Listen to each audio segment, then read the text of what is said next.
গণ অভ্যুত্থানের মুখে দেশত্যাগী শেখ হাসিনাকে দেশে ফেরানোর উদ্যোগ নিয়েছে বাংলাদেশ সরকার। আন্তর্জাতিক অপরাধ ট্রাইব্যুনাল তার নামে গ্রেফতারি পরোয়ানা জারি করেছে এবং তাকে ফিরিয়ে আনতে ইন্টারপোলের সাহায্য চাওয়া হচ্ছে। তবে ভারতের কূটনৈতিক মহল এই পদক্ষেপকে ভিন্ন দৃষ্টিকোণ থেকে দেখছে।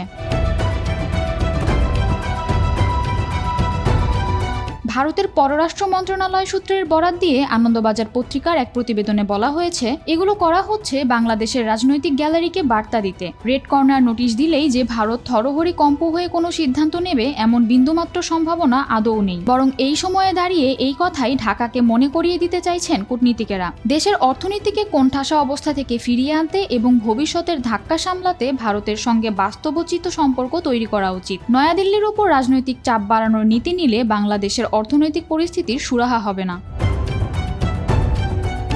সূত্র থেকে আরও জানা গেছে, আপাতত বিদ্যুৎ বকেয়ার বিষয়টি নিয়ে প্রবল চাপে রয়েছে বাংলাদেশের অন্তর্বর্তী সরকার। বকেয়া 84.6 কোটি ডলার পরিশোধ না করায় চলতি মাসের প্রথম থেকে বাংলাদেশে বিদ্যুৎ সরবরাহ 60% কমিয়ে দিয়েছিল আদানি গ্রুপ। একই সঙ্গে 7 নভেম্বরের মধ্যে বকেয়া না মেটালে সরবরাহ বন্ধ করার হুমকিও দেওয়া হয়েছিল। এ অবস্থায় দেশকে আধারে ডুবে যাওয়া থেকে বাঁচাতে বাংলাদেশ বিদ্যুৎ উন্নয়ন বোর্ড 17.3 কোটি ডলারের একটি নতুন লেটার অফ ক্রেডিট জারি করেছে, অর্থাৎ বকেয়ার কিছু অংশ মেটাতে পেরেছে।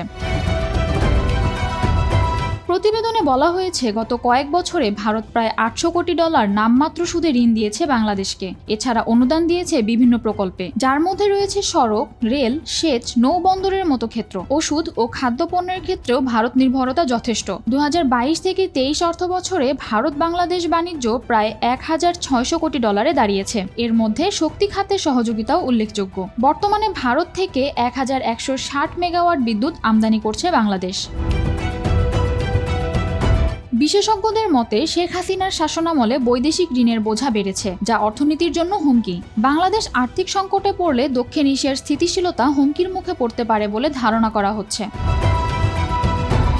সাম্প্রতিক পরিস্থিতি কিভাবে বাংলাদেশের অর্থনীতি ও আঞ্চলিক স্থিতিশীলতায় প্রভাব ফেলবে, সেটাই এখন দেখার বিষয়।